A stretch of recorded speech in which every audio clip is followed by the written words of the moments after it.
So guys, open nyo lang tong searchable na app. Ito. Dito nyo makikita ang dinownload nyo. Hanapin nyo lang ang download. Ito, download. Punta kayo dyan. Then, hanapin nyo to.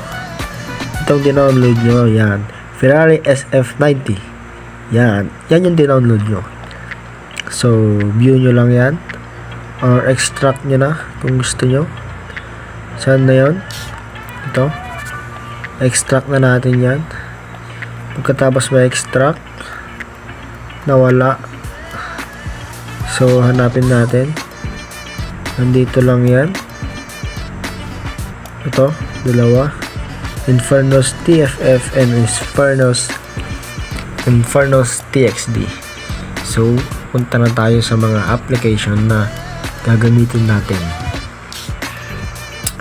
Ito, tsaka ito. Una, itong GTA image tool. Yan.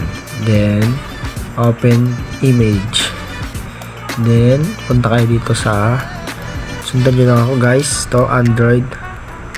Tapos, data. Then, hanapin nyo yung GTA nyo. Ito, cam.rockstar GTA sa files, TextDB. Then, itong GTA 3 image. So, select nyo lang yan mga idol. Itong tatlong dot sa taas. Yan. Tapos, add files with replace. So, balik na kayo mga idol.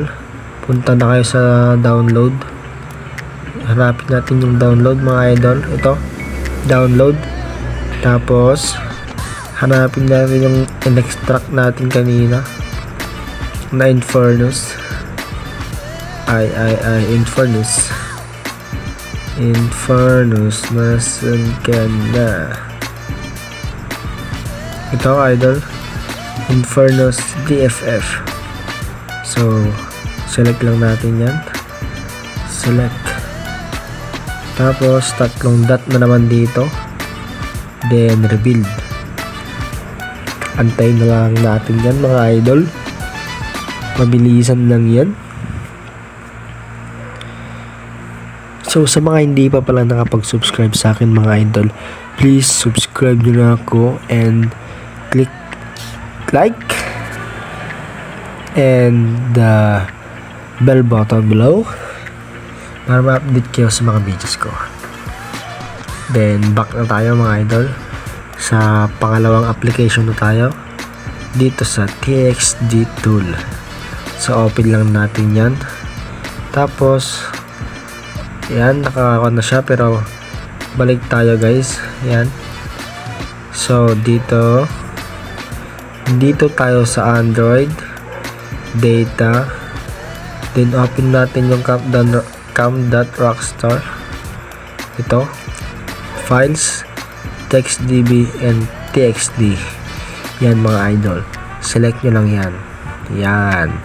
Tapos, tong plus sa baba. Ito, plus.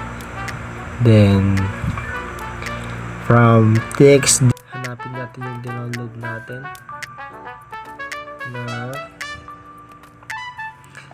saan na yun? Ito, download. Then, itong Infernos TXD. Yan. Select. Then, ito, overwrite. Then, natin yan. Then, okay. Hintayin lang natin yan mga idol.